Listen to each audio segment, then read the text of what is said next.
All right. Okay, first of all, I'm gonna try to pronounce your last name. Okay. Sypitkowski? Yeah, perfect. That's Yeah, how you say it? pretty So it's phonetic. phonetic, yeah. The world's changing. We've got climate change, which is affecting the park, and then you have just kind of the change of tourism and things like that.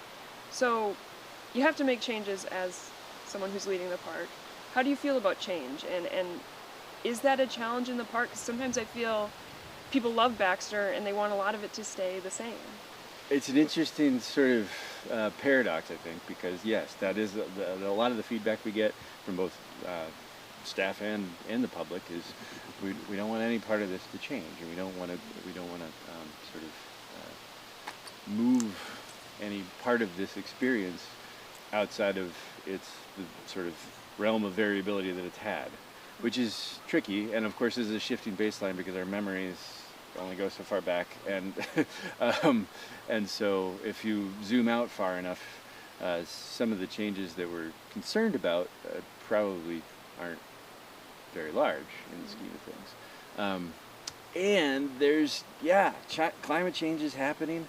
This I mean, forest ecosystems in general, and the park has 210,000 acres of forest ecosystems, are dynamic things. These are built, and this is part of that evolution of our understanding of science here. Is like when Baxter was looking at these places, there wasn't a robust understanding of sort of the fact that all of these ecosystems are being disturbed in various ways, and they're reacting, and they've adapted to the level of disturbance that they've received over the past thousands of years. So there is no like stable state. There is no sort of climax forest here.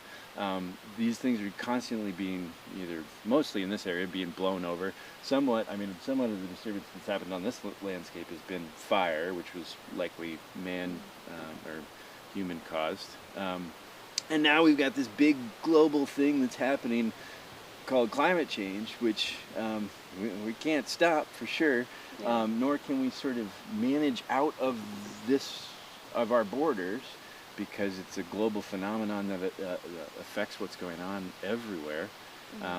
So the questions of, Governor Baxter said this place needs to be accessed, but in the right unspoiled way.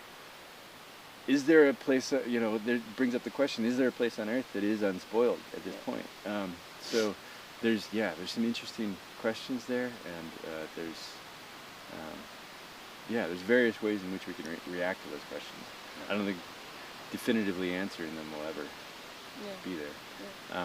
But so how we adapt to change within the organization, I think a really important way to adapt to change is to make sure that we're listening to everybody and sort of we're getting a full picture of what's going on here from all voices that are involved in this. I think one of, and I'm sorry, I'm jumping ahead to the question you haven't asked, but I think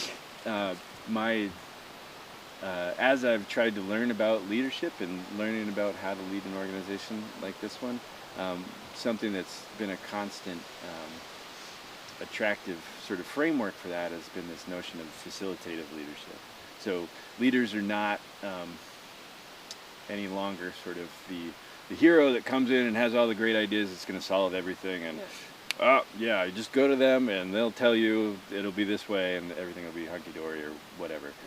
That's really, I think there's a whole science developing around how we're shifting away from that towards where the leaders are hosts of a conversation held between all those that are concerned about a particular thing. And it's only through convening that conversation and making sure that there's a safe space in which voices can be heard that we really unearth the best ideas about how to go forward, given the change that the world is going through, and given our mission of trying to